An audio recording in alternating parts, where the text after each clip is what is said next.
today we get to talk about, very much the classic, the Narnia books, the one that, I think everybody knows feel like most people would know something of the books because, of course, The Lion, the Witch, and the Wardrobe was the first book written. It was... That's the one they'd know if they knew one. Yeah. And, I think that's, maybe, I don't know, maybe it's still on some schools' reading lists. I don't know how that works. Maybe. I don't know. I did hear it was, I don't know who chose this, but it was chosen as the greatest children's book of all time by some, literary magazine or something. Yeah. Which it certainly should definitely be in the running. Yeah. If not the best, then right up there with the best. So. Yeah. And I know it's so cool that, Lewis was inspired to write, got the picture that kind of became the inspiration later on. Was he 16 when he got the... He was pretty early. He was pretty young, yeah. Just some fawn in the woods, right? Kind of holding a parcel or whatever. Yeah. With a lamppost. I mean, all that was part of that kind of initial picture, wasn't it? Yeah, I think so. Yeah. And, he always says, yeah, it all started with a picture and all that kind of stuff. Yeah. And it's just such a... But yeah, it's such a wonderfully written book, so I want to hear what... It is, yeah. It's, as far as... A lot of people would say, if you press them, I don't like fantasy. Not into fantasy, But I think one of the reasons that these books have endured the test of time and many others haven't is they're just so... The plot is really great. Mm-hmm. The morals are really great. Like the you think of almost a parable or Aesop's fables, like the message they're conveying is terrific. Mm-hmm. And he's a very good writer, and he's very readable. In other words, he takes such a warm tone. He'll just say right in the book, sometimes, by the way, reader, I wrote all about this in another book called The Lion, the Witch, and the Wardrobe, or whatever.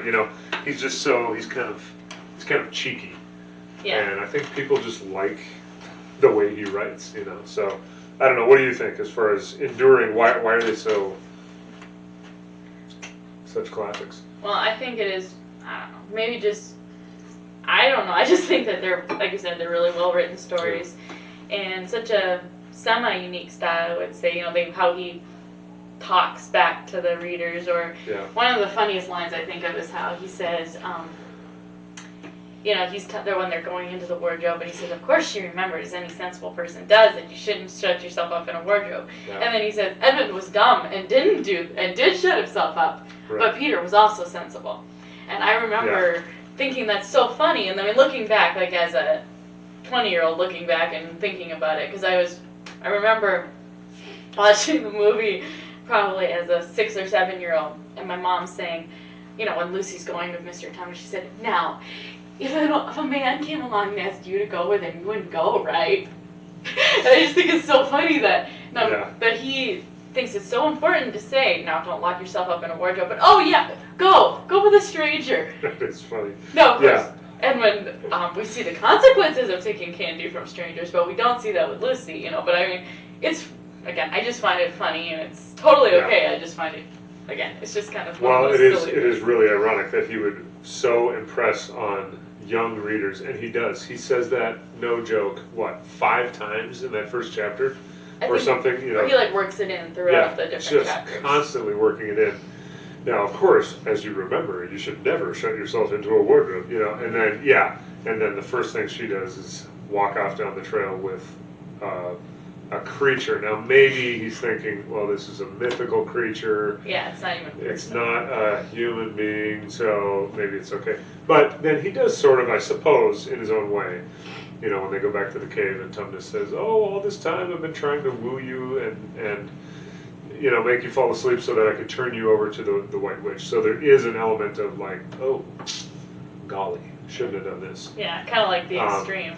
But, only through a mother's eyes, Yeah. You wouldn't wander off with a stranger and have tea, would you? Yeah, and I would probably, if I had kids, I'd probably say the exact same thing. And it's just kind of funny to me. And maybe Lewis just assumed that parents would have that conversation. Maybe, yeah. It's just it's quite interesting. Quite interesting to think through how an author or a person making a movie or anything would have to think, now, how is this going to affect children? Are they going to try this do I want to be the one responsible for a kid, you know? Yeah, and that could have been his thought process too, because, you know, there were plenty of wardrobes sitting around they could have gotten themselves locked into.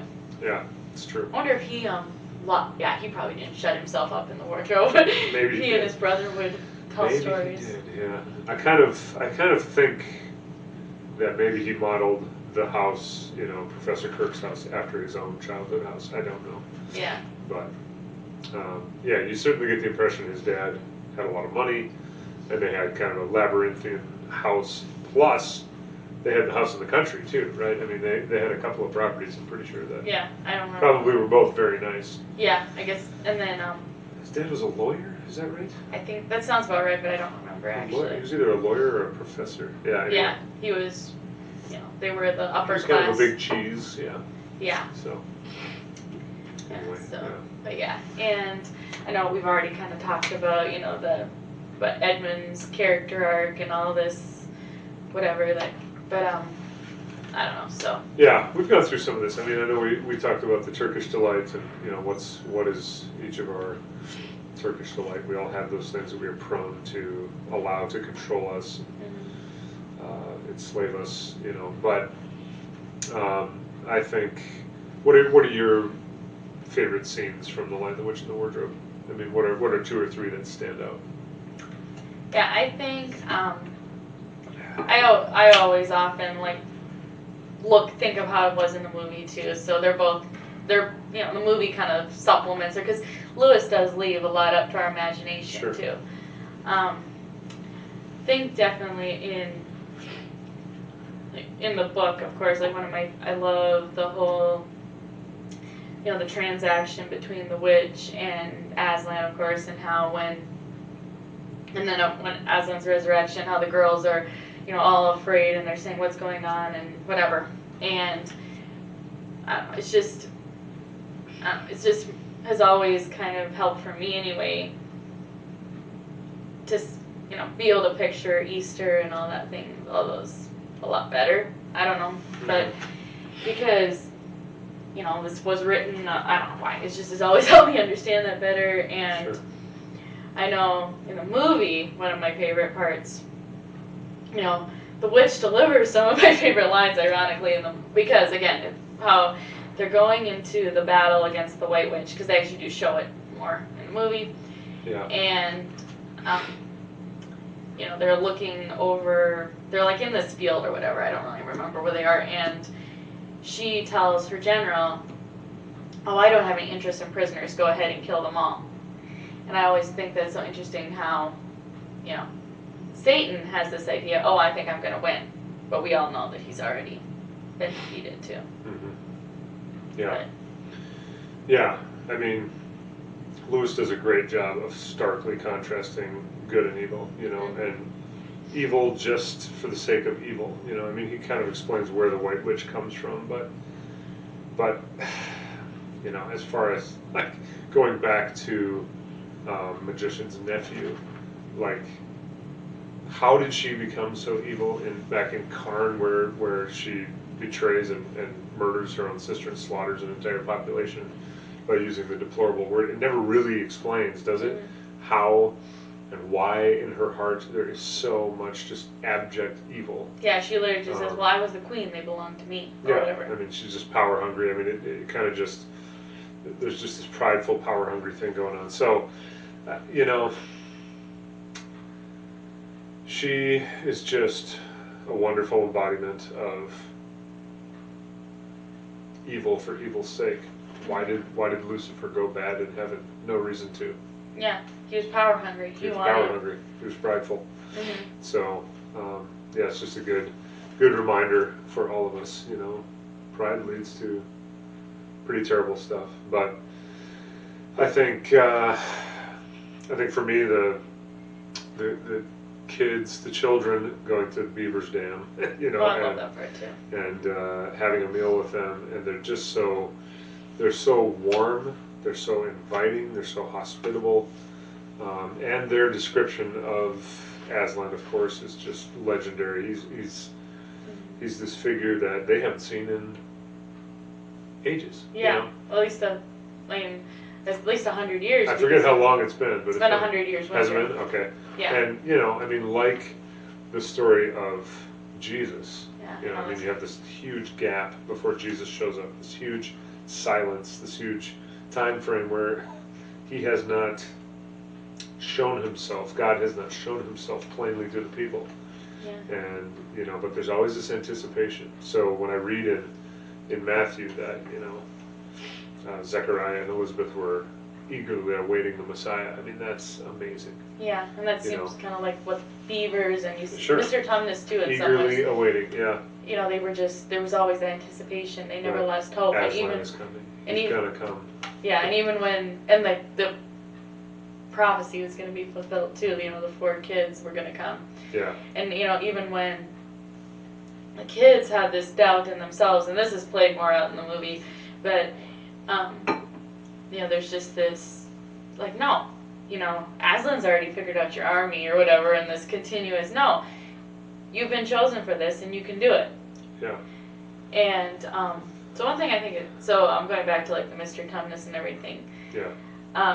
I kind of wonder, and he's always kind of an interesting bird or whatever you can say, because you never really find out, like, had he been forced into it, or do you think he had willingly to bring people to the White Witch, or do you think he had like been willingly agreed to do it, or had he been forced, or? Yeah, you know, I think that he's an example of what can happen when hopes just continually go. It's hard to keep hope up. Mm-hmm. When your hopes continually go unanswered, whatever, I think it's easy to let doubt creep in. And Lewis does an amazing job in this book of juxtaposing, comparing doubt and faithfulness. You do have these animals who are so tightly clinging to the prophecy, the hope that Aslan will return, that he'll free them from the winter and the White Witch's rule. Mm-hmm. But over time, it's easy to let doubt come in and be like, nah, it must have been false. So I think partly that's going on. He's giving into some of that. Mm-hmm. And yeah, partly he probably just bows to the pressure a little bit of, you know, you must go along with the edicts of the witch and all this stuff. Yeah, we can do that so easily. So too. it's easy. Yeah, it's easy when there's all kinds of pressure to fall in line. Mm-hmm. You know, what has 2020 That's been? what I was going to say. I was An thinking, amazing example of that all year. Fall in line, you will do it. And yeah, like it's easy to just be like, you know what, it's just easier. yeah, like well, I guess it's easier. I'll just wear a mask, or I'll just Yeah, or whatever it is. You know, just, again, or I'll just do this, or yeah, I don't know. Yeah, so I think Tumnus just, he knows what's right deep in his heart, but it's been so long not seeing Aslan. I'm sure he's starting to doubt the legitimacy, and it's easy just to bow to the pressure, you know. I mean, you think of the people in Jesus' day bowing to the pressure of Rome, or bowing to the pressure of the Pharisees, or whatever, fill in the blank. It's easy to do. So, another great scene, beautiful scene in the book is the saving of all of the statues, you know, at the Queen's Castle, and just Aslan going around breathing on these creatures and on all these, you know, different people and things, and just the animation. I mean, I think of the biblical and spiritual ramifications of all of that, and you know, bringing people back from just this stone, cold-hearted kind of thing into a vibrant life again. That's what God does. That's what He's in the business of doing all the time. So yeah, I've always loved that too, and I always thought how, you know, God literally breathed breath into Adam's lungs, and I mean, I don't know if that's what Lewis was paralleling, but it's so interesting to see how, you know, it's His breath that saves these creatures that, again, are stone cold. Yeah. And, but yeah, it's just a wonderful, really crafted scene. Yeah, and I forget the actual Hebrew word. I should know this, but you know, breath. I mean, often when we're talking breath in the Old Testament, it's the same word that's used for the Holy Spirit. In Hebrew, like, let everything that has breath praise the Lord. You know, Psalm 150 or Psalm 103. That breath is the Spirit of God inside of us, returning praise to him, you know. And so, yeah, when he breathes on us, he breathes an animating spirit into us. That happened to Adam. That happened to these animals in the book. It's just a beautiful picture, I think. So, yeah. Any other scenes that stick out for you? Yeah, I think, there's so many that I love, and, you know, there's so many good ones I love, and I think, one thing I've always thought is really interesting, I know we've talked about this before, is how, you know, when Edmund comes back from being, you know, rescued from the witch and everything, and he's seeing his siblings again, and Aslan says, you know, here's your brother, but there's no need to talk to him about what is past. And that's actually one of the things that has always, like, kind of, I mean, I love how they're quick to forgive and how everything like that. Kind of bugged you a little bit? Yeah, it bugged me, but it also, I'm like, okay, are we supposed, isn't there some merit to, like, discussing, you know, like, I don't like, oh, is this the Norwegian way? Just stuff it down? Maybe Lewis must have been part Norwegian. There, yeah, because that's what we do. I'm sure the Northern Irish are pretty stoic as well. Yeah. Yeah, isn't there something to be said for reconciliation? Yeah. For Edmund to go to them. Maybe they don't go to him, but for him to go to them. Mm-hmm. And maybe he does this to some degree. I think he apologizes. Yeah, he does. Will you shake hands, forgive me? But, yeah, for there to be some kind of more substantial restitution, reconciliation. But, you know, it also is a good reminder that God doesn't require that of us. Mm-hmm. Like, repentance, yes. Working it all off, no. You know? Yeah. And for me, the hallmark passage, of course, is the prodigal son. He does not require the son to... Does he require him to change? Definitely. Yeah. But does he require him to work off all the debt that he, you know, all the money that he took and wasted? He doesn't. So...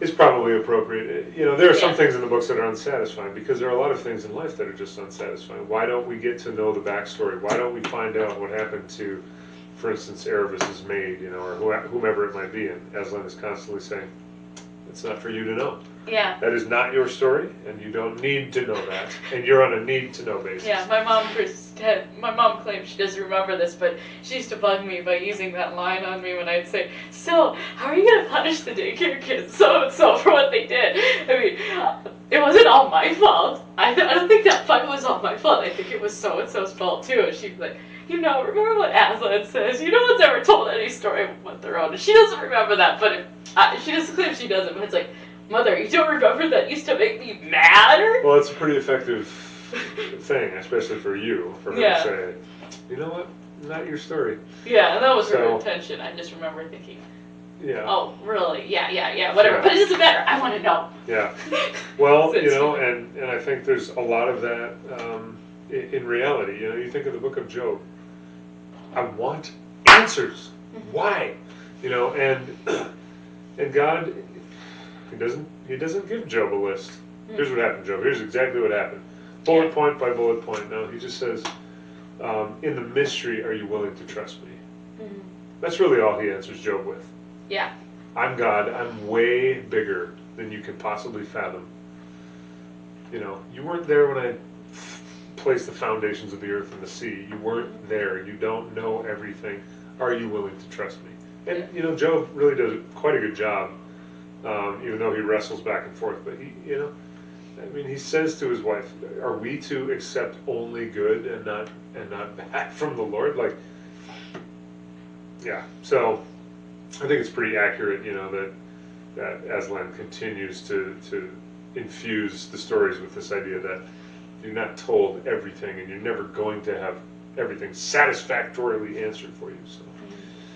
Yeah, and I know, and we do see, like, right before that, he had that whole conversation with Edmund, and maybe there was some level of, you know, apology, you know, like, and for confessing, because, you know, when I told my mom, like, that just has always bugged me, and she said, well, when you think about it, he really sinned against Aslan, because he, you know, he turned his back on him, and, you know, whatever, you know, he hadn't known him to turn his back, but you know what I mean, and he had also... He did what he knew was wrong. Yeah. Another scene, like again, like another thinking about this, that scene, that transaction or whatever, that interaction. Excuse me, wrong word. I just remember always, as growing up without siblings, the sibling dynamics in movies and books has always been interesting to me, and that's one thing I loved that Disney did. They kind of took the sibling dynamics that you don't really necessarily see very much and kind of fleshed it. Is it flushed or fleshed it? Fleshed. Fleshed it out better. Fleshed it out. I like fleshed it out better.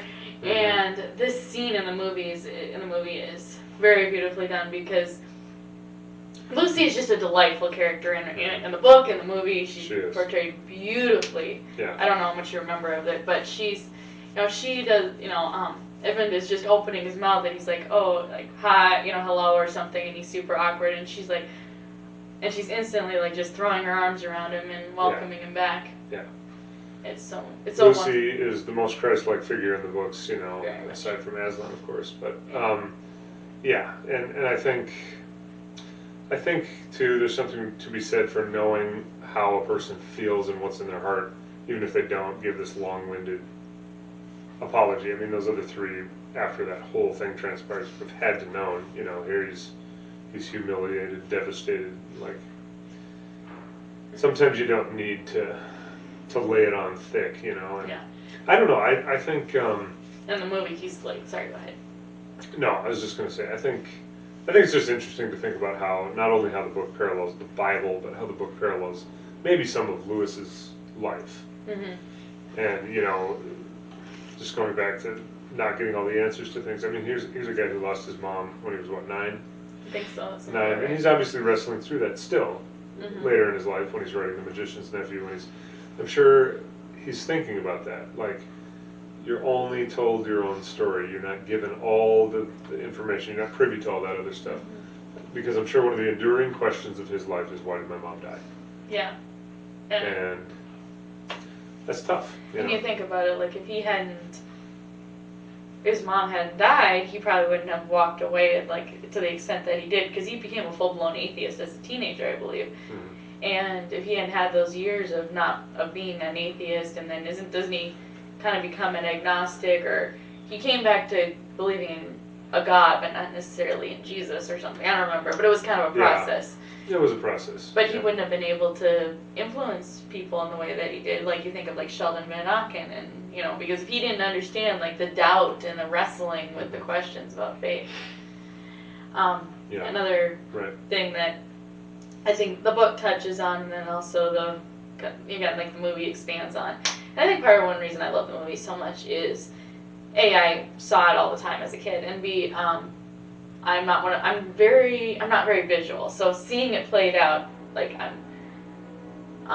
just reading in the book doesn't always have the same impact as, like, seeing it played out on a movie screen or something. And one thing I love about the movie, the scene that they do really well, is Peter's conversation with Aslan, like, when they're looking at Cair Paravel, and Peter's like, no, Aslan said, saying, like, that's Cair Paravel, and do you doubt the prophecy? He said, no, I believe in it, but there's no way I could be king. I couldn't even protect my own family. And then Aslan's just like, whatever, you brought them safely this far, all this, they have this whole conversation, and then Aslan just says simply, I'll do what I can to help your brother, but I need you to consider what I ask of you. I want my family safe too. And then, it's just, again, it's one of those things where it's just, I don't know, maybe it's just the beautiful music and everything, but that scene has always been one of my favorites. And it's talked about in the books too, because he's just like, I don't know, Peter doesn't seem, at least in that one, to struggle, at least in the first book, doesn't seem to struggle with, like, the doubt, like, can I do this? Or maybe it doesn't spend much time on it, or I don't know. Yeah, I forget how much self-doubt he has, but, a lot of people would say, well, it's the very reason that I think you will be great at this position, maybe, is because you doubt your abilities and you don't have the hubris, you don't have the pride to make you, I don't know, struggle with doing everything for adoration, or, pride causes blind spots in people's character all the time. So, because in the second movie, he'd become, I don't know, he's not as much in the book Prince Cassian, but he'd become arrogant. He was a horrible character. He was super annoying. Yeah, he's like besides the people that are overtly evil, he is by far my least favorite character in the movie version. I don't think he's like that in the book, but he is less noble in that one, for sure. Yeah, on the first one he's completely, noble. He, doesn't even think for a second about running and killing a wolf to, protect his sisters, and I don't know, but I just think, I just remember watching the movie and be like, oh my goodness, because he's so obnoxious and so annoying, but anyway. It is all the way through, and that's a decision that the producers made, which... Yeah. And if I was one of the people they asked to weigh in, I would have been like, no, this does not work. This is not how he's portrayed in the book. Another thing to think about too, because of who they picked to play the kids in the movies, they bumped them up several years in age. I think, correct me if I'm wrong, but I think in the books they were supposed to be that they're the early teens, and then middle school, elementary school. He's supposed to be in the first book, but pretty young, I think. Yeah, I've always gotten kind of the impression that the older three were closer together, and then she was kind of maybe I'm thinking the movie, but it's the whole. Maybe, but she can't be more than 8 or 9 in the book. No, she can't be. It just is pretty young.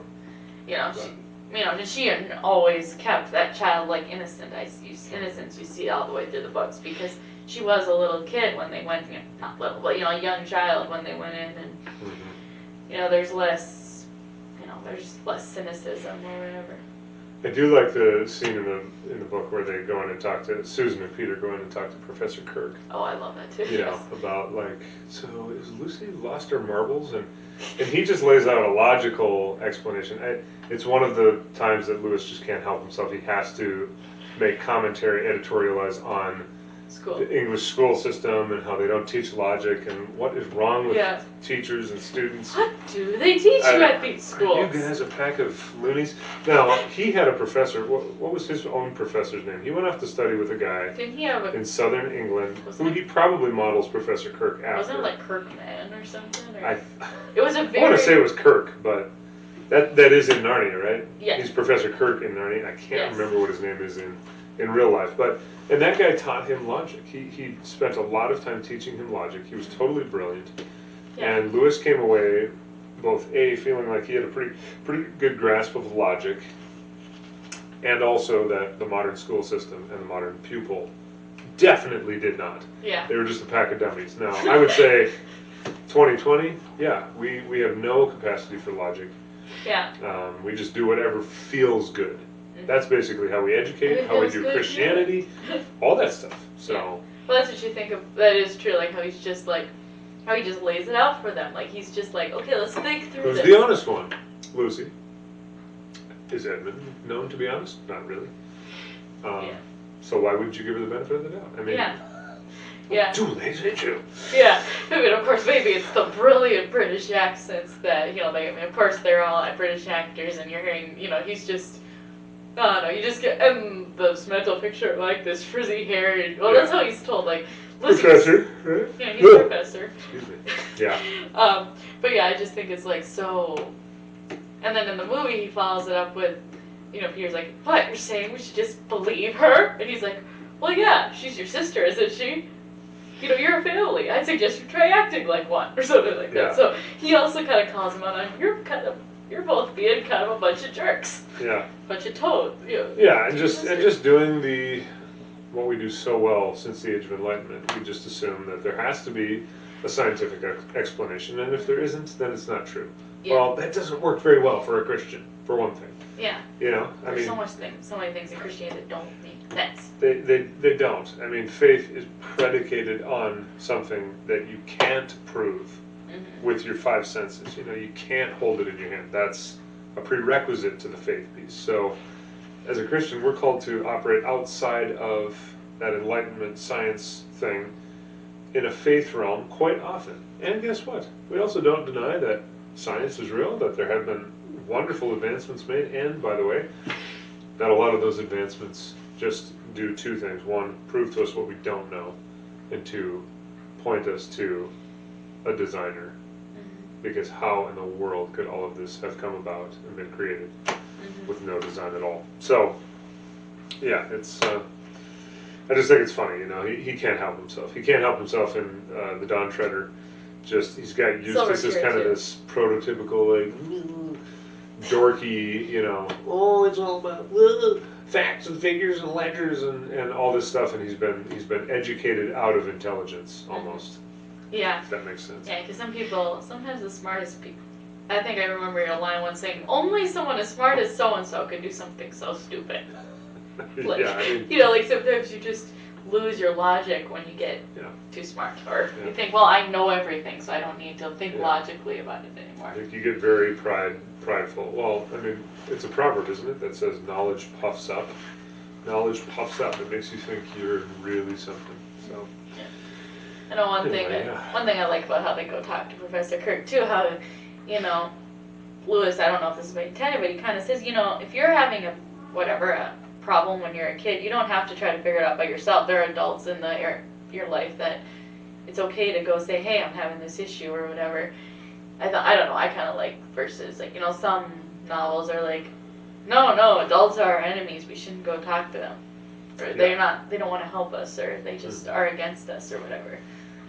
But I think that's always interesting too. But again, the message that you're sending to kids in children's books matters a lot, you know.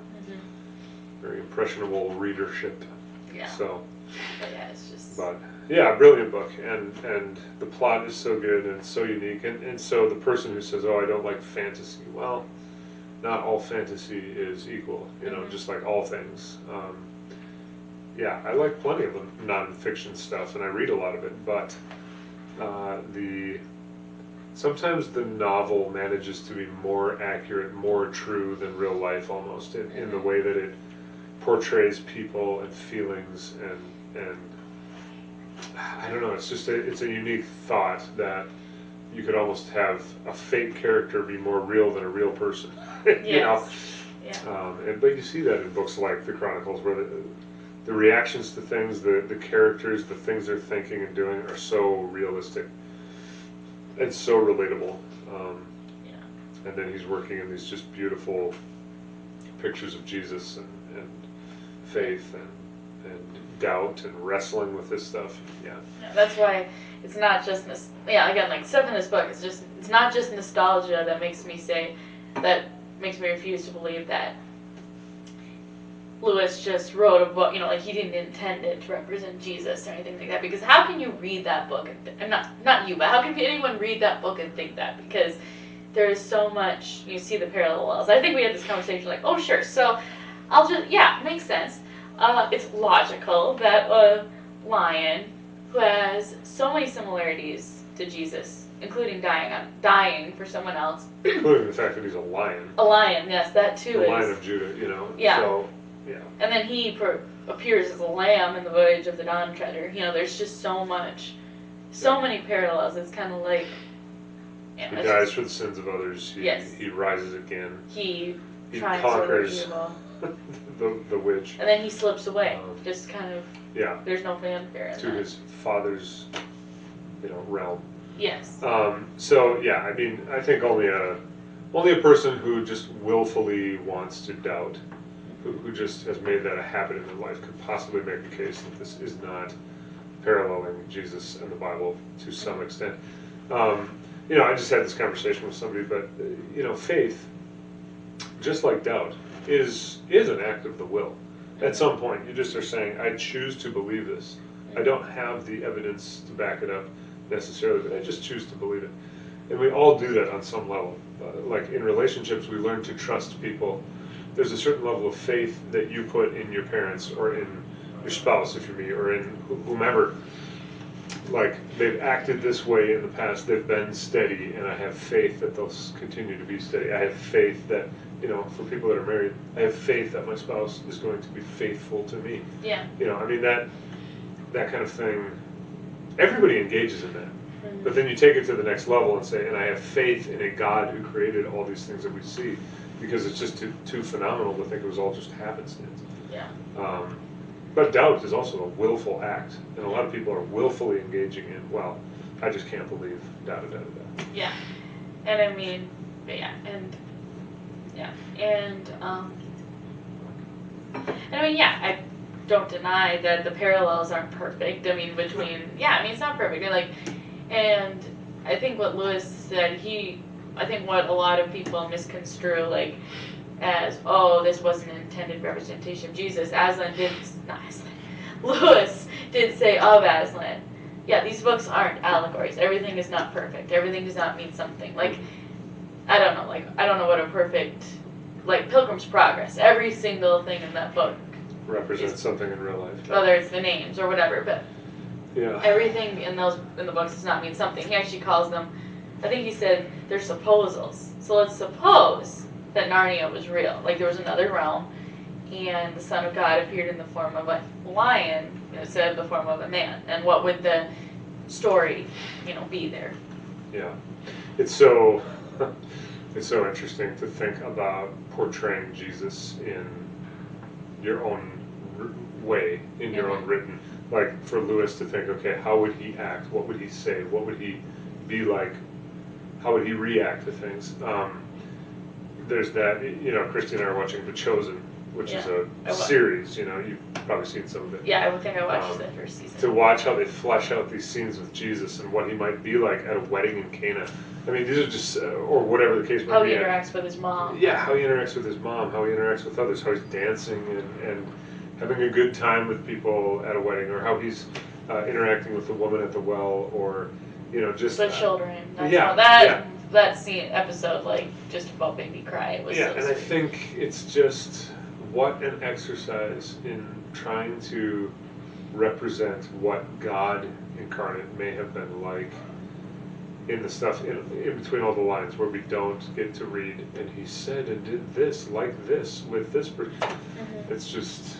And I mean, wow. If they contradicted scripture, then I might draw the line and say, no, sure. I don't know. But sure. They don't contradict it. And like, there's a book, like Jeanette Oak wrote a series of books about, like the early church, and they take these minor characters and like flesh out what their story could have been. Flush out what their story. What do we think about that? Flush out, yeah. Like Stephen was a real person that people loved, or. Or how they portray in The Chosen Matthew as having like Asperger's or whatever, however he's socially awkward, and I don't know if that's where they're going with it. We're only through like 4 episodes, but to think that, maybe he was already rejected by his society because of his social inabilities, or because of whatever. Yeah, doesn't he like change his shoes all the time or something? Yeah, he's just very, methodical, and he's one-track minded, and he's not good in social situations. But, or Thomas being this kind of like mathematician, very scientifically minded, just giving these guys more humanity. Peter's just a scoundrel. But Peter's just crazy. And then John is like this. I think there's a scene where like, I don't know if you're up to this part, where like when Jesus is meeting with Nicodemus and John is like sitting inside the house and he's like writing stuff down. His brother's like, "What are you doing?" He's like, "Well, this might be important. I just want to remember it," or something. I haven't seen that yet, but yeah. I mean, just how would this have looked? Yeah, and it just makes it seem more real in a way. And I mean, and I think that's what Narnia did for me too. Like, it made it seem more real. Like, oh, like this is what it looked like, and also whether it again. Let's just pretend for a second that it wasn't intentional. It doesn't matter, because if nothing else, it's a wonderful conversation starter. Like, I had friends that, we've talked about a lot, where I have been praying for them to become Christians. I've been trying, work it into conversation. And I remember one time they were at my house, and I happened to have like something about the movie on the table. And there's a picture from the movie of Aslan's dad on the stone table, and the girls are crying over his body. And one of them was like, so did they capture him? I didn't understand that. And I said, no, he actually willingly died for them, willingly died for Edmund. And I said, how Aslan gave his life for Edmund, that's how like Jesus gave his life for us, and just kind of, worked that, how again, it's a wonderful way to start conversations, to talk about stuff. And so, anyone who's familiar with the gospel and the books, I can't even pretend that it's not intentional. It's yeah, just, I can't. There's no debate. I don't know where this debate comes from. Yeah. If there is much of a debate, it is so completely idiotic. It is absolutely representative. Yeah. There's no possible way you could make a case for it not being representative of Christ and the gospel. And so it's like if somebody really wanted to press that, I'd be like, look, we can sit here arguing all day. This is a pointless argument because it just flat out is representative. There's no way you would ever in a million years convince me that he accidentally wrote all this stuff into the books about the parallels of Jesus. No, I mean, it's absurd that somebody would try to make that case. So one thing I think we've touched on a little bit, how, you know, the way the books portray it, it's almost like Aslan is paying the ransom to the White Witch versus he's just buying Edmund, you know, redeeming Edmund or whatever. He's taking the penalty on himself, that whatever. And I would argue to some degree that that's not how it is because, you know, there's the deeper magic and it was, you know, he took he died in place of Edmund or whatever, and, you know, the law that he established. Do you think that, you know, Lewis kind of portraying it that way, do you think that could have something to do with, like, his particular denomination, because he was Catholics and Anglican or whatever, or I don't know. Yeah, who's Anglican? I don't think so. I think it just is I think it's just overall a misrepresentation of what happened on the cross. Was Jesus paying a debt to Satan? No, but it's easy to see it that way. Yeah. It would be easy to see it that way. He was paying off, you know, he was drinking the cup of the wrath of God. You know, I mean, as we talked about in conjunction with the American gospel and all that stuff. Yeah, it was God who established that there had to be payment for sin, not Satan.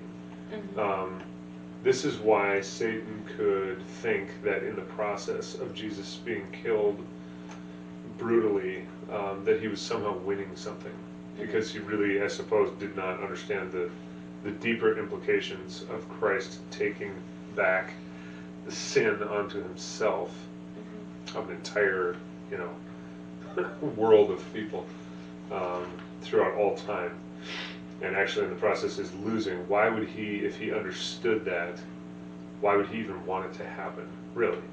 But he does. I love how Mel Gibson portrays that in the Passion of the Christ. You know, that the snake slithers into the Garden of Gethsemane. You know, just like he slithered into the Garden of Eden. And in the one instance, Adam says yes to the snake, and in the next instance, Jesus takes his heel and crushes the snake's head. I mean, it's just beautiful. So, I don't know if that's from Anglicanism, I think it's just a misreading of what happened on the cross, and I think it's fine to point that out, but I don't know that it hurts the gospel presentation hugely, the way that it's portrayed in the book. And that's one place where you could go, well, it's not a one-for-one. Yeah. It's not an allegory. It's not exactly perfect. Yeah, and I mean, again, maybe it's a conversation starter, because if there's someone, maybe it helps someone understand, oh, wow, Jesus died for me. And Aslan dies for one person in the book. And and you can say, yeah, and if you've been the only person that needed redeeming, Jesus still would have died for you. Right. Which, like, if you're the only person on earth, you would also be the one that put him to death, you know, and he still would have died for you. You know? So it's crazy. But. And I know one thing that's interesting. As I'm a nerd about Narnia, I listened to the commentaries on the DVD, and when they were talking about how I don't know, so when Aslan comes back to life and he's showing the girls the writing on the stone table, and he's kind of explaining it to them. He said, if the witch knew the true meaning of sacrifice, like, she would have interpreted it differently, and then he, like, quotes it. And the writer said, well, and the director or producer, somebody said, well, you know, the way that it portrays in the book, because he says, there's a magic deeper still that the witch didn't know about or something. It's almost like, ha ha ha, she didn't read the fine print, I got her with a clause in the contract or whatever. So the way he decided to portray it was, well, even if the witch had read the deep magic before the dawn of time, she wouldn't understand it because she couldn't get sacrifice. No. So he decided to, because he didn't want Aslan to come across as like a vindictive or whatever like that. Well, this is how you, I mean, this sort of thing is played out in the Screwtape Letters too. Like, the demons who are speaking to each other, they can't understand principles like love, real joy, real pleasure. I mean, they say at one point in that book, for all of our efforts in the lab, we have never been able to produce a pleasure. So I mean, there's just things that hell, the demonic Satan himself, can't understand about the character of God or about the fruit of the Spirit, because he is the antithesis of all of those things. He is hate. He is, lies. He is lack of self-control. All this stuff. He is chaos, pandemonium. So, I think it would be hard with a book so beloved to make those decisions, to try to decide, okay, we're not going to do this, we're going to do this instead. But ultimately, you would have to, I suppose. Yeah, and also, because this was made in 2005, and the book was written in the 50s, or when was it written in the 40s or the 50s? I think the first one might have been the late 40s, I forget exactly. Yeah, I don't know the dates about the books, because I think they were written like late 40s to the mid to late 50s, I suppose. Because I think he wrote them in like 3.5 years, but he released them over like a period of like 7 years or something. Yeah, could be. That's what I think. I could say. Because I think he wrote the Dawn Treader in like 3 weeks or something like that. Yeah, I think it might have been less than that. It was very, very fast. He just sat down and pounded it right out. And I think, if I remember correctly, the original handwritten manuscript was hardly altered. It was just, it's published pretty much as he wrote it, because it was... Can you imagine just pounding out a story like that in my dreams. 3 weeks.